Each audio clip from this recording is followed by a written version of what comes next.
성령으로 변화된 공동체의 모습이라는 제목으로 하나님 말씀을 전하도록 하겠습니다. 교회 설립 52주년 기념 주일입니다.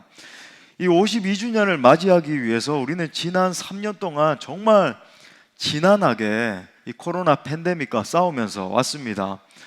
늘 교회는 함께 모일 수 있는 것처럼 여겨졌고 당연히 풍성히 교제를 나누고 예배도 마음껏 드리고 그럴 수 있을 줄 알았는데 이 팬데믹 상황에서 아무것도 할 수 없게 되니까 우리가 당혹감을 감출 길이 없었고 갑자기 19명을 모여라, 더 적게 5명 이하로 모여라, 이런 일들이 있으니까 정말 우리 공동체의 소중함을 절실하게 인식을 했습니다.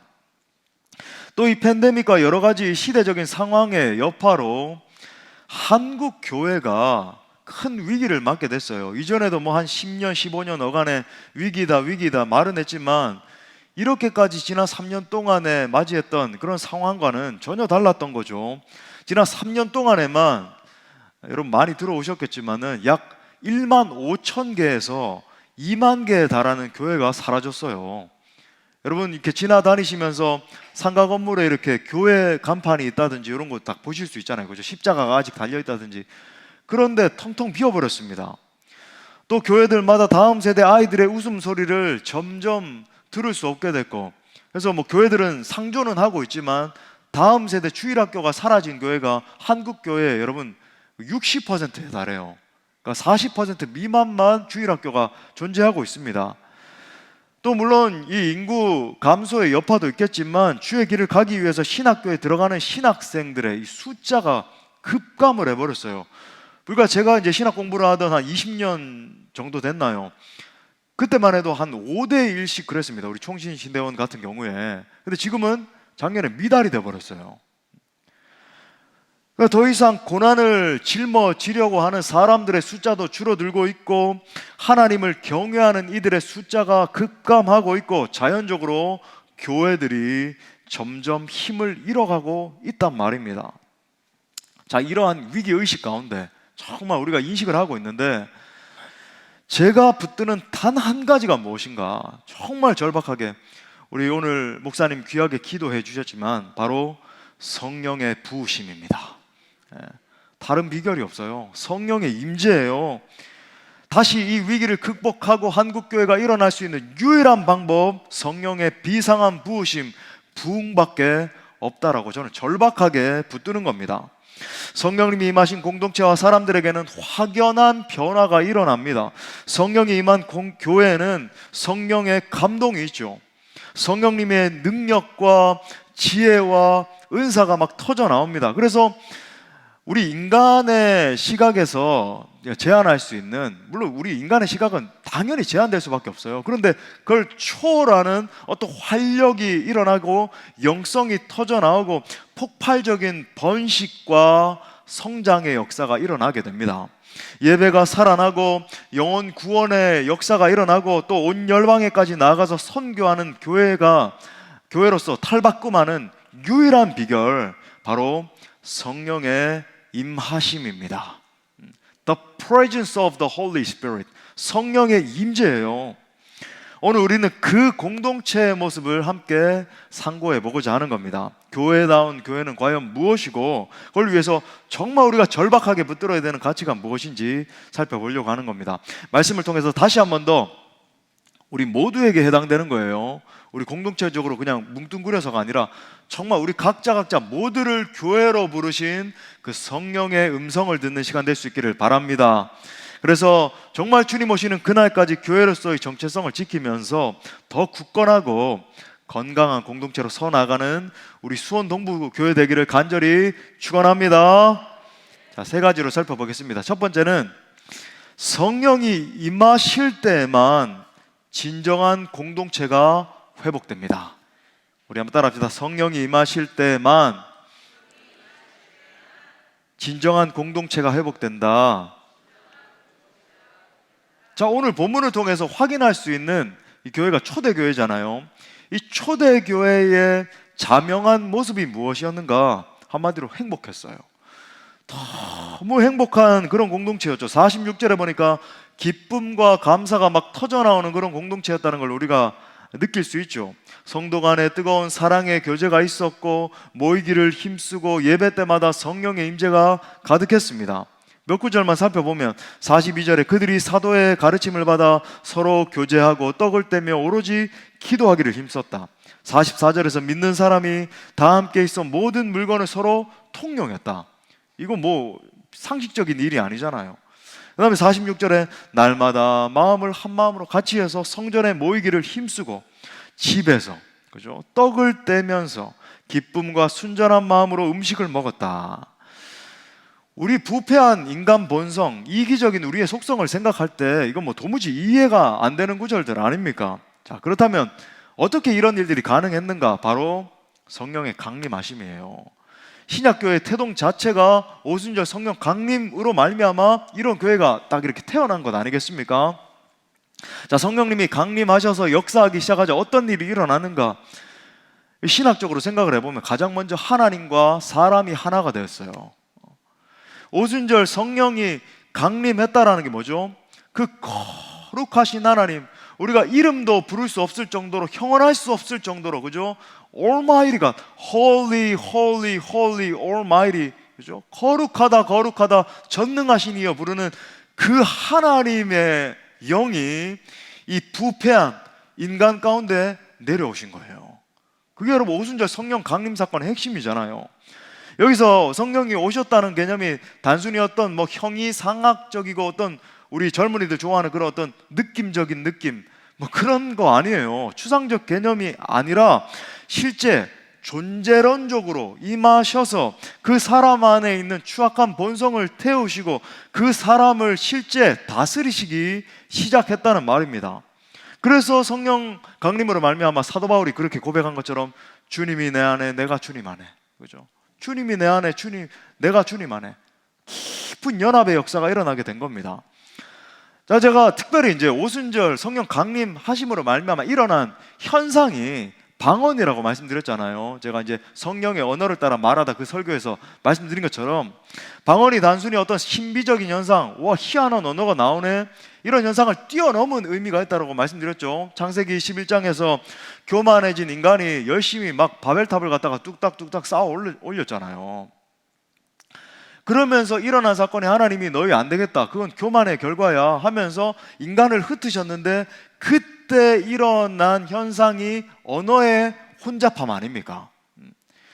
그래서 지금까지도 우리가 영어 공부한다고 그 애 먹고 있는 거예요. 지금 막 학원 수강하고 뭐 그래도 안 되잖아요. 근데 여러분 성령 받음으로 말미암아 방언을 말했다라고 하는 건 뭐냐면 혼잡해진 언어 체계 사이에 진정한 커뮤니케이션이 일어났다. 소위 하나님의 영이신 성령께서 이 부패한 인간의 혀를, 언어를 갖다가 붙잡으셔서 통제하시기 시작했다는 거예요. 여러분 우리 인간적인 이 더럽고 추악한 본성으로 말하기 시작하면 어떻게 되나요? 분열이 있고 깨어짐이 있고 서로를 향한 저주와 싸움이 있는 거죠. 근데 성령께서 우리의 혀를 통제하실 때 무너졌던 그 언어 체계 사이가 회복되기 시작하면서 진정한 커뮤니언, 그게 여러분 영어의 fellowship, 교제잖아요. 거기에서부터 커뮤니케이션이 발생된 건 아닙니까? 진짜 fellowship, 커뮤니온이 일어나기 시작하는 겁니다. 교통이죠, 교통. 그죠? 여러분 이것이 바로 성령께서 시작하신 신약 교회예요. 얼마나 놀라워요. 나 중심의 언어가 바뀌어서 이기적인 언어, 그죠? 내 자아의 언어를 쏟아내는 것에서 바뀌어서 성령께서 사로잡으시는 그 언어 체계로 서로를 세우고 서로를 격려하고 서로를 보듬어주고 안아주는 공동체가 태동하게 된 것입니다. 그것이 가시적으로 묘사된 게 바로 오늘 읽은 이 42절부터 47절 말씀이라는 거예요. 할렐루야. 내 주장하기 좋아하고, 그죠? 내 자랑하기 좋아하고. 세상 사람들 어때요? 우리 교회는 한 분도 그런 분 없을 줄 믿는데 만나면 전화통 붙들면은 내 자식이 말이야 이번에 이런 대학 합격했건 그런다면서요. 그죠? 우리는 잘 모르는 일이잖아요. 그런데 그런 것들 다 무너져 내려앉고 다른 사람을 포용하고 위로하고 사랑하고 오히려 다른 사람 더 세워주고 그런 공동체 세워간 겁니다. 자, 이어서 볼 수 있는 장면이 뭐냐면 떡을 뗀다. 이게 단순히 그냥 떡 뗐다, 뭐 우리 오늘 이제 받으면 떡 하면 떡 한쪽 이렇게 나눠줬다, 이런 의미가 아니잖아요. 식탁 교제가 회복되었다. 우리 이번에 가정교회 세미나 강사 목사님이 와서 강조하신 것처럼, 이틀이나 강조하신 것처럼 가족 공동체가 회복이 되어서 한 식탁에 둘러앉아서 함께 식사했다라는 것을 지금 가시적으로 보여주고 있는 겁니다. 그전에는 어땠습니까? 신분이나 지위에 따라서 한 식탁에 앉지 못했어요. 바리새인들이 딱 앉아가지고 어디 개 같은 너희들이 와가지고 사마리아 사람들이, 이방 사람들이 와가지고 우리의 식탁에 끼느냐고 막 비아냥거리고 조롱하고 핍박하고 그랬잖아요. 근데 그거 다 무너지게 된 거예요. 신분, 귀천, 그죠? 나이 차이 등이 전혀 문제되지 않는 겁니다. 지체가 어려울 때마다 서로를 위로하고 격려하고, 또 적극적으로 어떤 어려움에 당면한 지체가 있으면 내 가산을 동원해서 남는 거 나눠주는 게 아니에요. 진짜 성령 충만한 공동체에서 일어나는 일, 내 가산을 동원해가지고 나누어지는 구제의 모습, 이게 진정한 코이노니아가 있는 교회의 모습이라고 하는 거죠. 여러분, 그런 의미에서 볼 때 여러분, 이 교회 공동체 교통이라고 하는 것, 단순히 어떤 추상적인 의미, 형이상학적인 게 아니에요. 전 생활적이고 아주 실제적인 것입니다. 우리의 삶의 나눔인 거죠. 삶의 커뮤니케이션인 거예요. 오늘 본문에 보세요. 지체가 진짜 어려움에 처했을 때 자신의 물질을 진짜 나누기도 하고, 자신을 깨뜨려서 다른 사람의 아픔을 끌어안고, 이게 진짜 성령 충만한 공동체의 모습이라고 하는 거죠.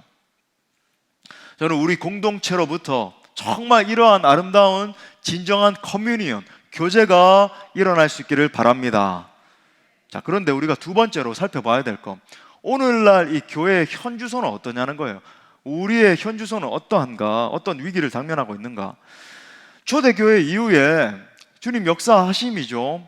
그러니까 2000년 동안에 많은 발전이 있었습니다. 실제로 교회들이 예전, 예식 여러 가지 고민을 하면서 그런 것들도 발전을 했고, 신학적으로도 얼마나 풍부해졌는지도 몰라요. 3년을 공부해도 5년, 10년을 공부해도 여러분이 지금까지 발전한 그 신학 사상을 다 배울 수도 없을 정도로 미사여구가 많아요. 근데 반면에 잃어버린 것도 한두 가지가 아닌 거죠. 근데 그 중에서 가장 핵심이 무엇인가? 저는 오늘 강조하고 싶은 것이 바로 공동체성이라고 생각을 합니다. 우리 한번 따라해 봅시다. 공동체성. 예. 주님이 세우시는 교회는 근본적으로 공동체성이 회복이 돼요. 그러니까 공동체성을 가장 잘 나타내주는 말이 바로 성도의 교통이라고 하는 표현 아닙니까? 이건 초대교회 뭐 교부들뿐만 아니라 종교개혁자들, 그 다음에 이제 청교도들, 현대 신학자들도 마찬가지고, 이거 부인하는 사람은 아무도 없습니다. 그래서 사도신경에 보면은 거룩한 공회와 성도가 뭐라 그래요? 서로 교통하는 것과 fellowship, communion을 말하는 거예요.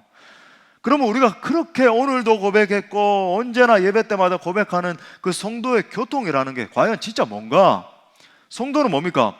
예수 그리스도를 주로 고백하는 사람들의 모임이고, 그러니까 우리가 이렇게 성도로 모였잖아요. 아멘이시죠? 예, 그래, 정말 은혜로운 개념이에요. 정말 예수님 안에 있는 사람들이 이렇게 모였는데, 그러면 교통은 뭔가?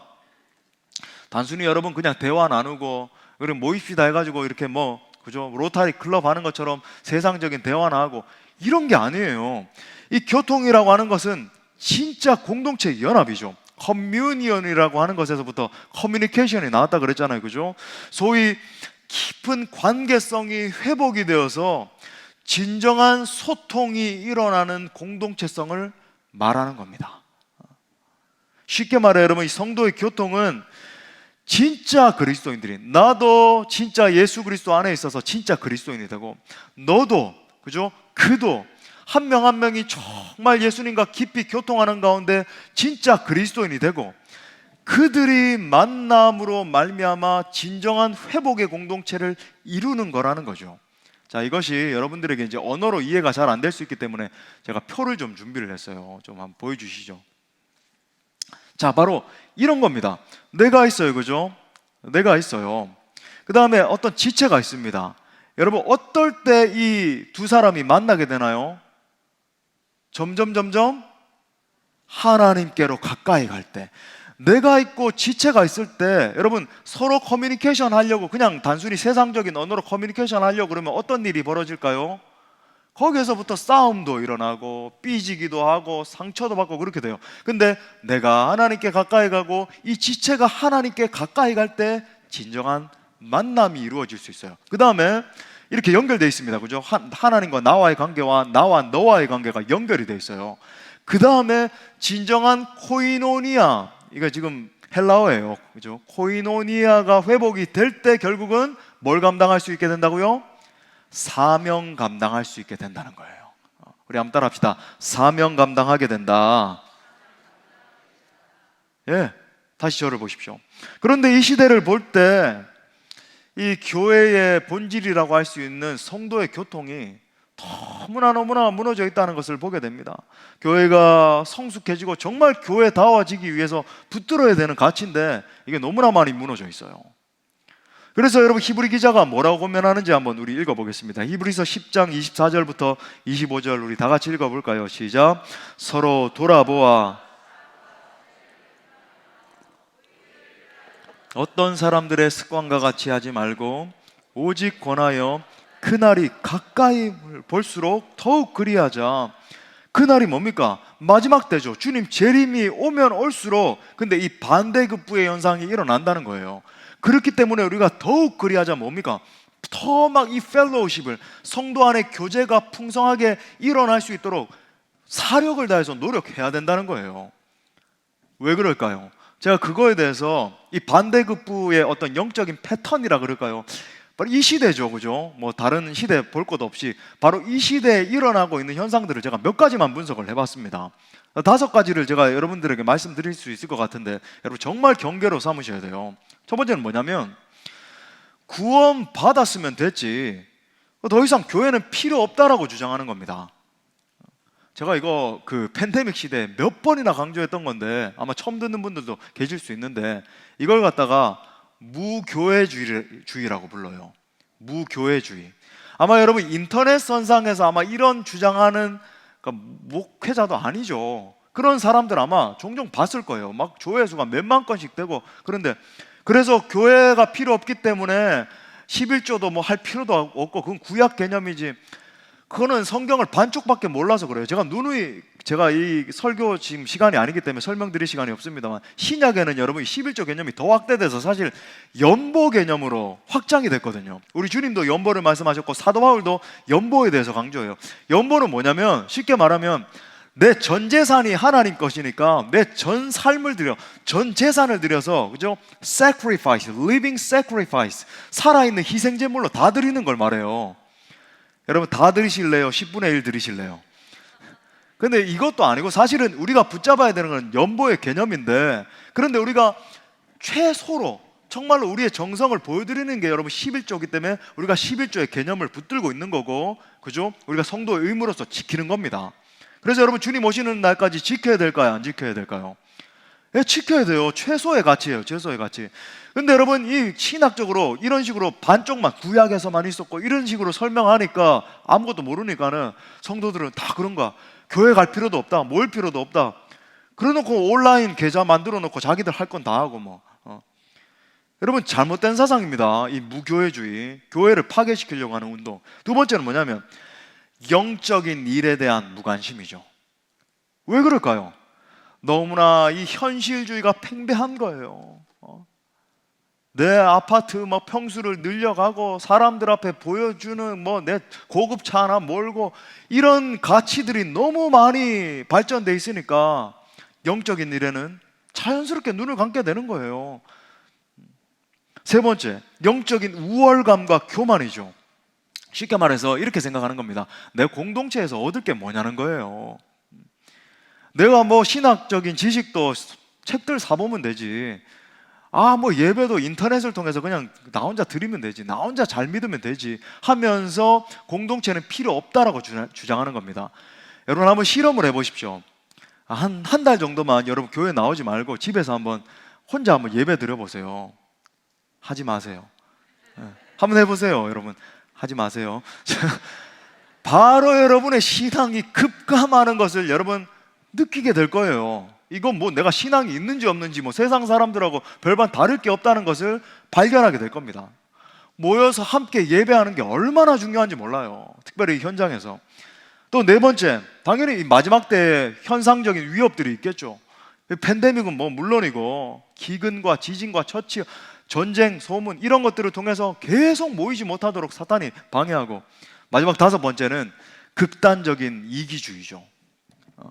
지금 여러분 우리 한국에만 1인 가구, 1인으로 살고 있는 가구가 지금 700만 가구에 달한다라고 하는 통계가 있잖아요. 얼마나 심각한 현상입니까?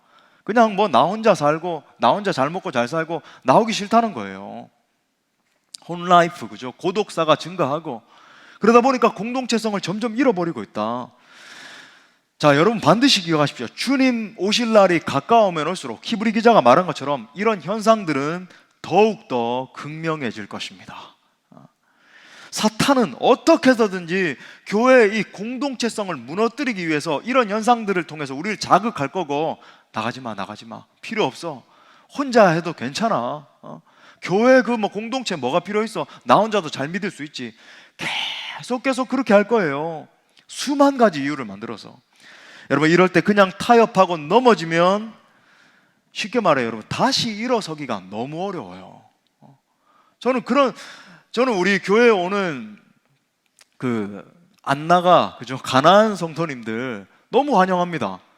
뭐 어떤 분들은 그런 분들도 뭐 환영하지 않는다, 우리는 뭐 기존 신자들 받지 않는다, 그건 저는 잘못됐다고 생각해요. 가난한 성도들이 그죠? 3년, 4년, 5년 믿지 않고 방황하다가 교회 와서 회복을 하겠다는데, 저는 그 영혼들이 너무나 소중하게 보이는 거예요. 어떻게 그 영혼들을 팽개칠 수 있겠습니까? 그래서 여러분 방황하지 않고, 그죠? 다시 일어나기 너무 어려운데 일어날 수 있도록 붙잡아주고. 사랑하는 여러분, 신앙의 여정은 기억하세요, 혼자 걷는 것이 아닙니다. 함께 걷는 거예요. 함께. 반대로 여러분, 혼자 있으면 제대로 걸어가기 어려워요. 이 마지막 때에 수많은 유혹들이 우리 신앙의 반열에서 탈락하도록 유혹하기 때문에. 전로역정에 나오는 여러분 크리스찬이 대표주자 아닙니까? 위기의 순간순간이 닥쳐오고 막 도깨비가 나와가지고 절망의 구더기에서 막 죽인다고 그러고, 그럴 때마다 소망 같은 친구가 등장하고, 그죠? 믿음이 등장하고, 또 담대한 이가 등장해서 같이 손잡아주면서 결국은 천성에 이르게 되잖아요. 성령님 임하시면 정말 진정한 교통이 일어나고 시리에 빠져있는 지체를 일으켜주고, 이런 일이 일어난다는 게 실제 지금 에즈베리 대부흥 현장에서도 일어나고 있는 일입니다. 실제 그런 일이 많이 일어났어요. 한 대학생이 이제 부흥이 일어나기 시작하던 날, 그날 이제 예배당에 찾아왔습니다. 물론 이제 매주 수요일마다 의무적으로 체프를 드려야 되기 때문에 그렇게 이제 예배를 드렸어요. 이제 이 친구가 이제 너무 심하게 우울증을 앓고 있어가지고 아침에 눈을 뜨면은 난 정말 죽고 싶다. 더 이상 내가 뭐 살 소망이 무엇인가, 뭐 이런 생각을 하면서 이제 대학 생활을 하고 있었다는 거죠. 그래도 이제 채플에 의무적으로 참석을 해가지고, 미국에 여러분 실제 그런 청년들, 청소년들 정말 많아요. 이 마약에 취해 있고 이런 젊은이들 진짜 많습니다. 의무적으로 참석을 해가지고 채플 천장을 이렇게 어둑하니 바라보면서 앉아 있다가 이제 채플 다 마치고는 공허한 마음으로 들고 일어나서 이제 예배를 마치고 기숙사로 돌아갔어요. 기숙사에 앉아가지고도 이 친구가 이랬다는 거죠. 실제로 이 친구가 나중에 간증을 한 건데, 내가 살아서 뭐 하겠는가? 그러면 어떤 방법으로 내가 죽어야 가장 편안하게 죽을 수 있지? 뭐 이런 온갖 생각을 하면서 눈물을 흘리면서 그렇게 있는데, 그 순간에 한 친구가 그에게 이제 문자를 한 거예요. 펠로우십이죠, 그죠? 교제예요. Come to Hughes Chapel. 너 빨리 휴즈 채플로 한번 와봐. Something's happening here. 정말 의미심장한 어떤 일이 여기서 일어나고 있어. 이 친구가 문자를 보낸 거예요. 그래서 그가 그 자리에 찾아갔습니다. 그날 수요일에는 그에게 아무런 일도 일어나지 않았대요. 그리고 며칠이 지나고 난 이후에 이 한 불쌍한 영혼에게 우리 주 성령께서 찾아오셨습니다. 하나님이 찾아오신 거죠. 그를 깊이 만져주시고 깊이 터치해 주셨어요. 펑펑 울면서 내가 얼마나 하나님 앞에 소중한 존재인가, 하나님이 내가 주님 앞에 돌아오도록 얼마나 많이 기다리셨는가, 자기 자신을 발견하게 되고, 또 다시 한번 주님 앞에 결단하고 모든 학생들 앞에 나와서 자신을 만지신 주님에 대해서 간증하는 일이 일어났습니다. 마치 이 일처럼 실제 이 부흥의 현장에 많은 친구들이 서로를 붙들어주면서 함께 기도하고 함께 예배에 참석하면서 함께 부흥을 경험하는 그 일이 많이 있었다는 거예요. 실제 우리가 본 영상에서도 그죠? 함께 끌어안고 기도해주고 막 눈물 흘리고. 사랑하는 여러분, 이 마지막 때에 우리가 강하게 붙들어야 되는 그 한 가치 중 하나, 정말 소중한 건 성도의 교통인 줄 믿습니다. 단순히 여러분 교통이 더 많이 막 놀아야 된다, 그죠? 더 많이 얼굴 막 보면서 즐기고 세상적 이야기하고. 여러분 가정교회에서나 우리 교회에서나 여러분 세상적 이야기하기 좋아하고 그러면 여러분 그 공동체는 반드시 무너져요. 제가 예언을 하면서 말씀드리죠. 그렇게 가면요 방향성이 잘못된 거예요. 성령 안에서 깊이 교통하는 것이 가장 중요한 거예요. 깊은 성령의 임재 가운데 서로의 이야기에 귀를 기울여주고 서로의 아픈 마음을 보듬어주고 서로를 위해서 뜨겁게 기도하면서 사랑하는 것을 말하는 겁니다.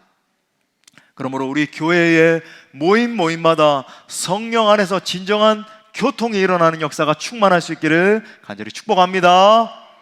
자, 마지막 세 번째로, 자, 그렇다라고 한다면, 이걸 깨달았다라고 한다면 이 성령으로 변화된 공동체의 사명은 뭐냐는 거예요. 사명은 무엇인가? 실제로 우리가 현상적으로 실제로 마지막 때의 극명한 현상을 마주하고 있죠. 기가 막힌 팬데믹으로 인해서 700만 명이 죽임을 당했다. 이건 참 언어적으로 이렇게 표현을 제가 하고 있습니다만 진짜 상상을 초월하는 아픔이 있었죠. 온 인류 가운데. 또 모여서 기가 막히게 예배를 강제로 드리지 못하는 상황도 되고, 세계 뉴스를 보면 매주 이런 다이나믹한 일이 일어나나. 우리 한국에도 자꾸 그죠? 무슨 큰 불이 막 더 빈번하게 일어나고 대지진이 일어나서 수만 명, 수십만 명이 일어나고 전쟁이 일어나서 그치질 않고 괴물 같은 어떤 독재자들이 그죠? 러시아다, 이탈리아다, 중국이다, 인도에도 지금 우리 선교하는데 모디 정권이 얼마나 핍박을 해서 예전에는 우리 그 펀잡 지역에 가면 한 200명, 300명씩 이렇게 모여가지고 복음을 전할 수 있었어요. 근데 지금은 이 핍박이 심하다 보니까 현지 사역자가 한 10명은 동원됩니다. 그래서 마을 어귀에서 우리를 보호하고 그래서 한 30명, 40명 이렇게 모여가지고 집안에서 이렇게 집회를 할 수밖에 없고, 그래도 하여튼 우리는 하는데 무조건 어떤 상황에서도 하지만 그런 시대가 돼버렸어요. 그러면 이런 위기 속에서 우리가 반드시 기억해야 되는 건 뭔가? 여러분 정말 붙드셔야 됩니다. 하나님은 위기 속에서도 신실하신 하나님이라는 사실입니다. 예. 동시에 여러분 하나님은 위기 중에도 반드시 당신의 일을 행하신다는 진리예요. 여러분 믿으십니까?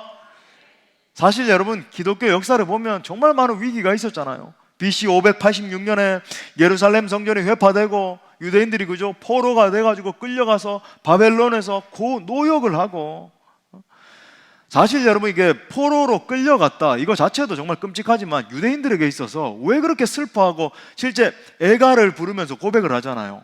성전 회파 때문에 그렇거든요. 왜? 성전은 유대인들에게 하나님의 임재의 상징이었고 성전이 무너졌다, 하나님의 임재가 우리에게서 떠나갔다라는 것을 의미하기 때문이에요. 자, 그런데 성전이 회파됐을 때 유대인들의 신앙이 다 무너지고 모든 것들이 완전 산산조각 나버렸습니까?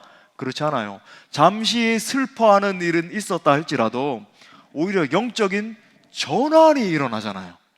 뭡니까? 그 전까지는 성전을 중심으로 해서 성전을 바라보면서, 그전에는 회막이었고 그죠?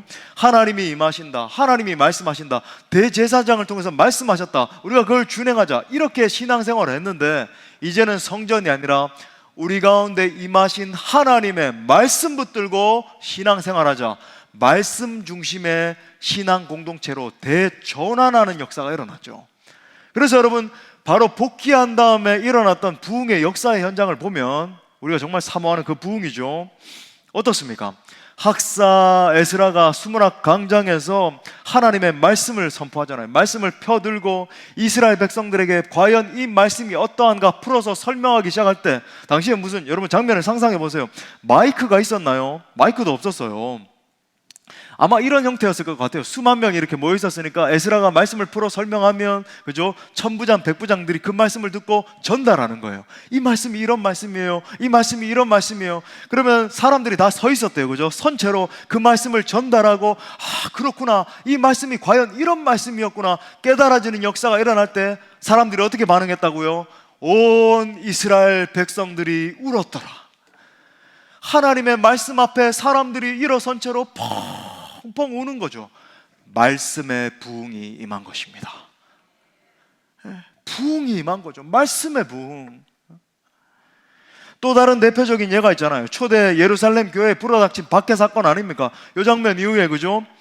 스데반 집사님이 일어나서 하나님의 말씀을 막 신구약을 통틀어서 선포를 하는데 스데반 집사님이 순교를 당하잖아요. 순교 이후에 대핍박이 일어나서 어떻게 됐나요? 공동체가 와해되고 다 깨지고 완전 선교의 역사가 중단됐습니까?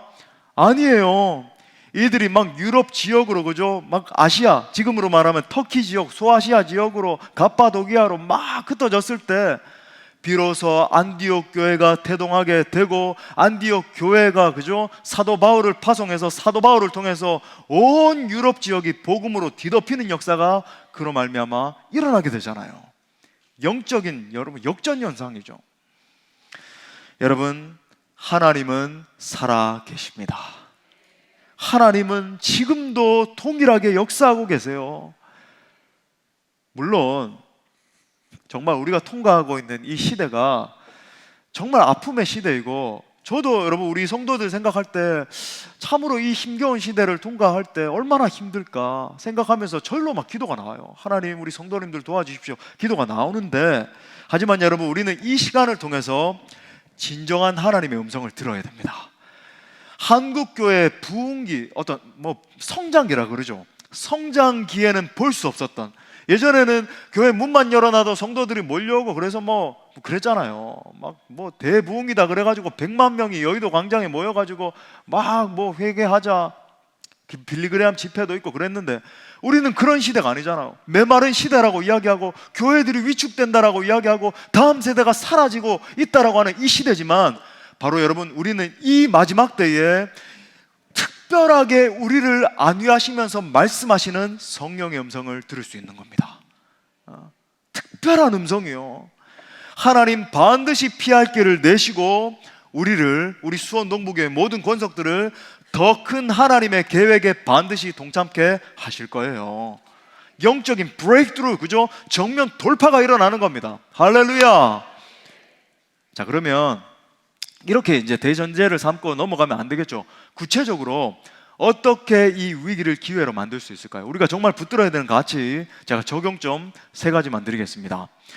한 가지로 축약을 하면 먼저 한번 따라해 보길 원해요.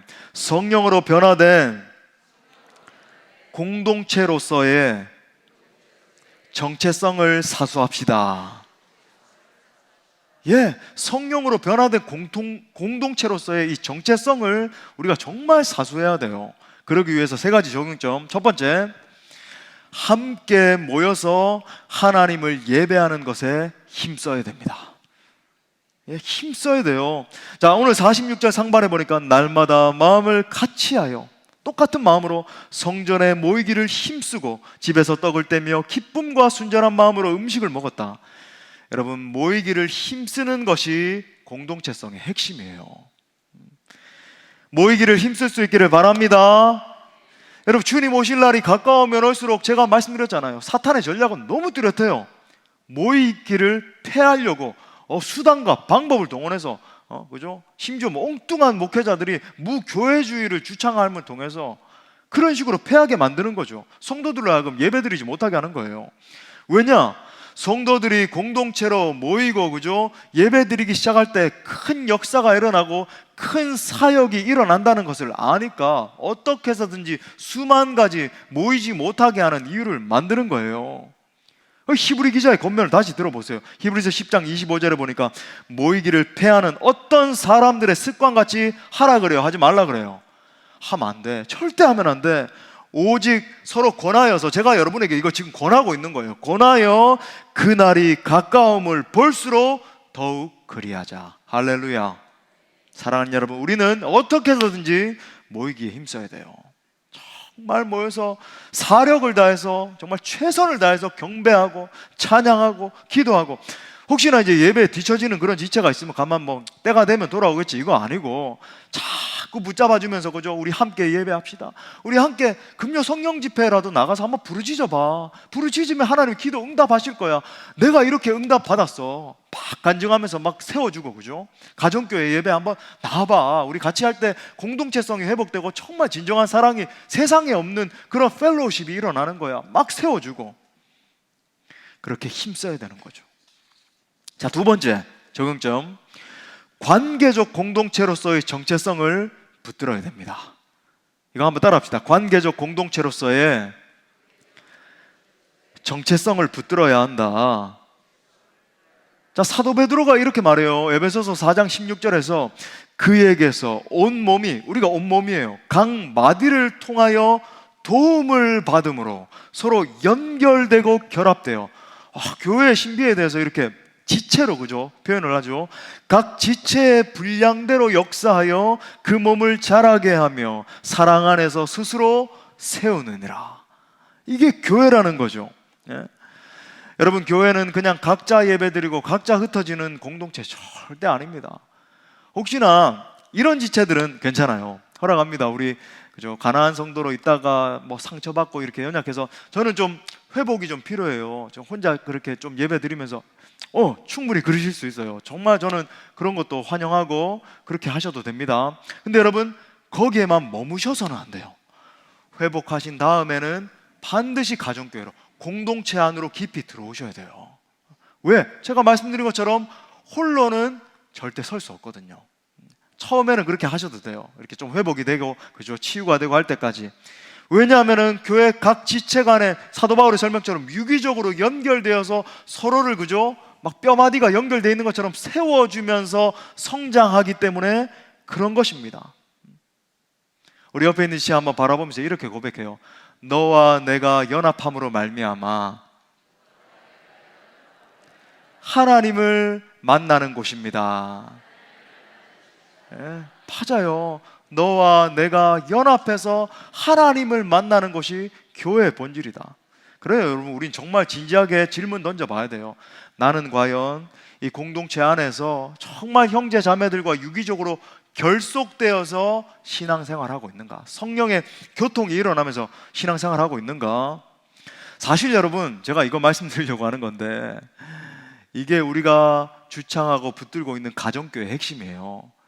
목사님, 가정교회가 구역과 다른 게 뭐예요? 셀과 다른 게 뭐예요? G12도 있고 뭐 두 날개도 있고 제자 엄청 많잖아요. 그것과 다른 게 뭡니까? 제가 여러 것들을 연구, 분석, 그죠? 뭐 경험도 해보고 안 해봤겠습니까?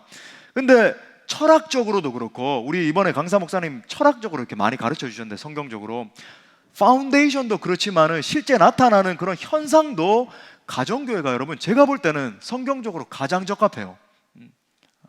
가장 그런 열매들이 풍성하게 나타나더라고요. 그래서 여러분이 신뢰하시면서 같이 따라오시면 좋을 것 같고, 여러분, 가정교회가 우리가 정말 고수하고 붙들어야 되는 핵심이에요. 보세요. 사도행전에서 스데반의 이 사망 이후에 핍박으로 흩어지게 됐는데, 이 흩어진 상황에서 교회를 지탱하게 해준 원동력이 바로 가정교회였습니다. 자, 바울이 선교 거점으로 사용했던 브리스길라와 아굴라의 집에 있는 교회, 그 당시에 이제 큰 어떤 회당이나 지금 같은 어떤 큰 성전이 없었다 보니까, 예배당이 없었다 보니까 집에서 이렇게 모였거든요. 자, 보세요. 고린도전서 16장 19절에 보니까 아시아의 교회들이 너에게 문안하고 아굴라와 브리스가와 뭐래요? 그 집에 있는 교회가 주 안에서 너에게 간절히 문안한다. 초대교회가 그렇구나, 집집마다 모이는 그런 가정교회의 형태였구나 라는 걸 알 수 있죠. 지금 인도 같은 경우에는 여러분 투클락 하바드 교회, 그런 교회들이 세워져 있지만 그냥 이제 표면적으로는 이렇게 믿어도 된다라고 하니까, 근데 대부분은 이 모디 정권 아래에서 힌두교 분자들이 너무 강하다 보니까 여러분 자유롭게 신앙생활이 안 되잖아요. 그렇게 해서 우리가 세우는 교회가 뭡니까? 우리가 가서 선교하면서, 맞아요, 가정교회예요. 가정교회. 가정에서는 모일 수 있으니까, 그죠? 그들은 뭐 불편하지도 않아요. 그 보시는 것처럼 막 빼곡하게 앉아가지고 작은 공간에, 우리로 따지면 우리 정도 한 30평 아파트로 따지면 어떻게 될까요? 100명은 모여요. 100명은. 그들은 그렇게 앉아가지고 막 신나게 박수 치면서 예배 드리면서 그렇게 하거든요. 그게 바로 이 초대교회의 원동력이었다. 그래서 여러분, 우리가 할 수 있는 거예요. 이때도 가정교회를 영속하는 겁니다. 한 주도 빠짐없이. 여러분, 한 주 건너뛰어서 이렇게 두 주에 한 번씩 모이면 될까요? 안 될까요? 안 되는 거예요. 여러분, 정말 매주마다 할 수 있어요. 그죠? 제가 이번 세미나 오신 강사님을 통해서 참 감동이 됐던 그 마음에 남았던 메시지 중에 하나가 있는데, 주님은 열매 맺을 수 없는 곳에서도 열매 맺기를 원하신다. 여러분, 저는 정말 이게 주님의 마음이라고 생각해요. 열매 맺을 수 있는 곳에서 열매 맺는 건 뭐 당연한 거죠. 그건 뭐 당연히 열매 맺는 수순이니까. 근데 하지만 여러분, 어떤 의미에서 진정한 사역이라고 하는 것은 열매 맺을 수 없는 곳에서 열매 맺는 게 진짜 사역 아니겠습니까? 저는 그 메시지를 들으면서 언더우드 선교사님의 기도가 생각이 되더라고요. 척박한 그죠, 우리 이 조선 땅 가난하기 짝이었고, 저주가 지금 인도보다 더했면 더했지 덜 하진 않았잖아요. 그 조선 땅에 들어오신 언더우드 선교사님이 뭐라고 편지 썼습니까? 이 황폐한 땅을 바라보면서, 주님, 지금은 보이지 않습니다. 지금은 제가 아무것도 보이지 않지만 하나님, 내가 순교의 피를 흘리면서 복음을 전할 때 주님의 역사가 이 땅 가운데 일어나게 해달라고. 지금 우리가 바로 그 결과물들이잖아요. 열매잖아요. 지금은 내 가정교회 지체들이 정말 변화될 수 있을까? 저 연약한 지체가 성장해가지고 정말로 예수 그리스도의 신실한 제자가 될 수 있을까? 진짜 우리 가정교회 함께 기도하자 그러면 나 혼자 통성기도하고 함께 기도해주는 무리도 없는데, 진짜 막 부흥이 일어나서 그죠, 막 선교하고 역동적인 그런 가정교회가 될 수 있을까? 보이지 않는다 할지라도 믿음으로 기도하면서 걸어가면 하나님이 역사해 주시는 거예요. 핵심이 뭐예요? 정말 어떻게 해서든지 모이고, 그죠? 모이실 때, 여러분, 제가 하나만 경계할게요. 모일 때마다 경계해야 되는 것이 피상적인 만남이에요. 가정교회 모임의 핵심은 뭐냐면, 여러 가지 순서 여러분 매뉴얼대로 잘 지키셔야 됩니다. 그죠? 같이 식탁 교제하는 거예요. 떡을 떼면서, 가정이니까 식탁 교제도 하고 대화도 하되, 그 대화의 중심이 뭐 세상적인 대화하고 이런 게 아니고 정말 말씀을 중심으로 해서 내 속 깊은 이야기, 내 삶의 이야기를 하는 거거든요. 그래서 여러분, 주중에 묵상하셔야 돼요. 꼭.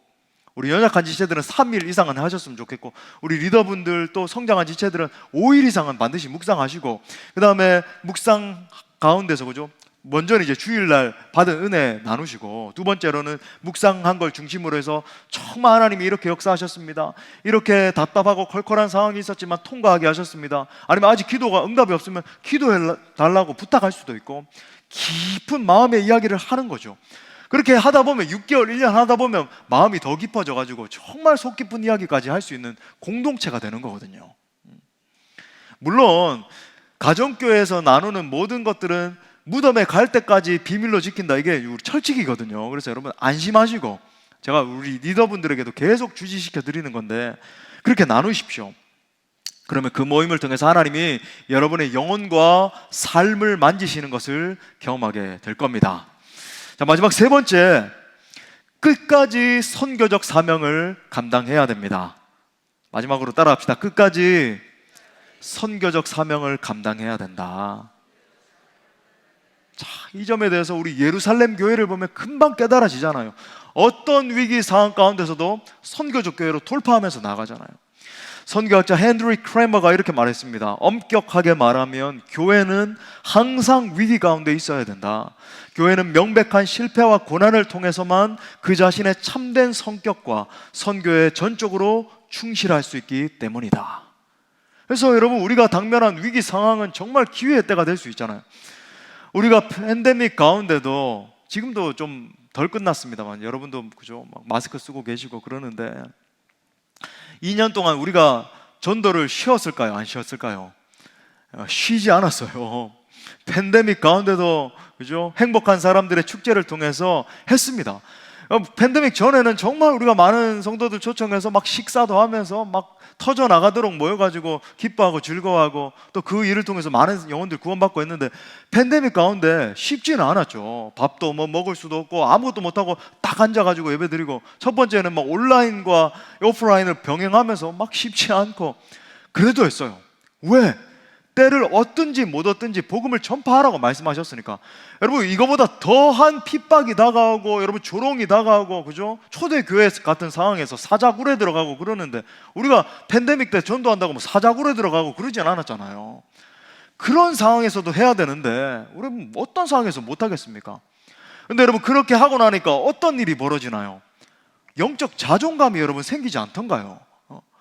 우리가 그런 상황에서도 했는데 어떤 상황에서도 뭘 못할까 하는 여러분 자존감이 생기는 거죠. 더 나아가서 계속해서 세계 선교의 비전을 향해서 우리 공동체 나갈 겁니다. 시작된 북인도 지역뿐만 아니라 네팔, 미얀마, 중국, 중동, 북아프리카 등 아직도 정말로 복음을 듣지 못해서 죽어가고 있는 수많은 민족들이 있는데, 그죠? 우리 주님 말씀하셨잖아요. 모든 민족에게 복음이 증거될 때만 그제야 끝이 올 거다 라고 하는 이 말씀을 받들고, 주님 우리의 생명을 던져서라도 저 열방까지 나가서 복음을 전하겠습니다. 선교적 사명을 감당하는 저와 여러분 우리 공동체 되어야 될 줄 믿습니다. 말씀의 결론을 맺겠습니다. 우리가 날마다 찬양하는 것처럼 교회가 교회돼야 돼요. 정말 진정한 공동체, 본질적 정체성을 지켜야 되는 겁니다. 그게 진짜 살아있는 교회고 건강한 교회죠. 건강을 잃어보니까 건강이 귀한 줄 알고, 사람을 잃어보니까 사람이 귀한 줄 알았다. 우리가 종종 후회하면서 가슴을 치면서 그런 말 하잖아요. 사랑하는 여러분, 정말 소중한 것을 잃어버리지 맙시다. 예배 자리를 사수하시고, 정말 가정교회 모임을 뜨겁게 사수하시고 선교적 사명을 감당합시다. 아무쪼록 본질적 사명을 감당하기 원하는 우리 교회와 온 성도들 가운데 하나님의 은총이 더욱 충만하게 넘치시기를 간절히 축원합니다. 아멘. 우리 말씀을 주신 하나님께 영광의 박수 올려드리겠습니다. 우리 다같이 일어나서 뜨겁게 찬양하고 기도합시다.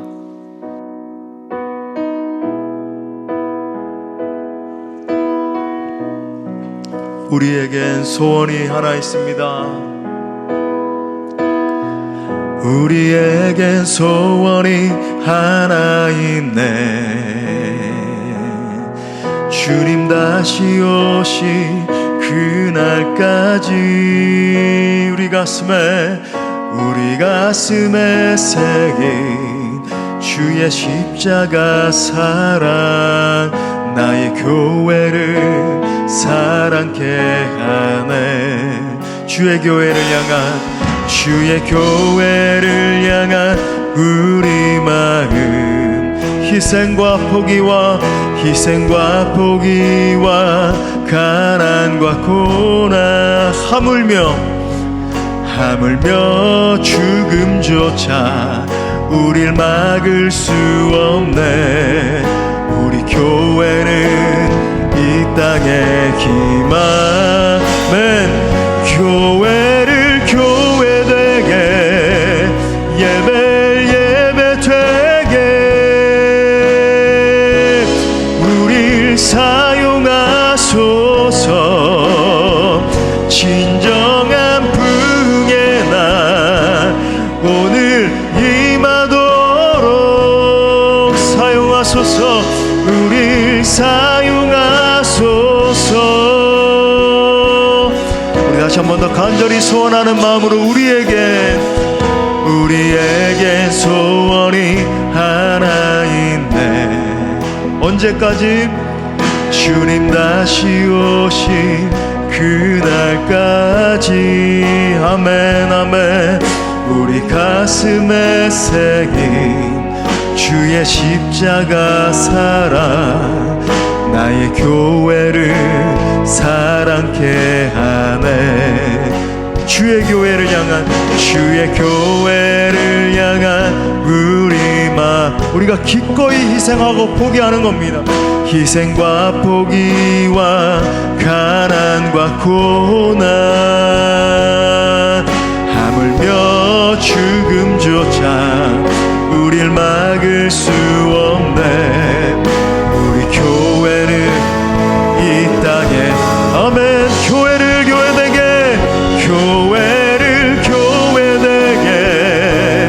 예배 되게 우릴 사용하소서.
여러분들과 함께 기도할 때, 사랑하는 여러분, 교회는 생명입니다. 교회가 능력이에요. 하나님이 저와 여러분을 교회로 부르셨다라고 하는 것, 얼마나 영광스러운 일인지 모릅니다. 지금 물론 위기의 때이고 고통의 순간을 온 인류가 곧 겪고 있지만, 진정한 교회됨을 회복할 절호의 찬스이기도 한 거예요.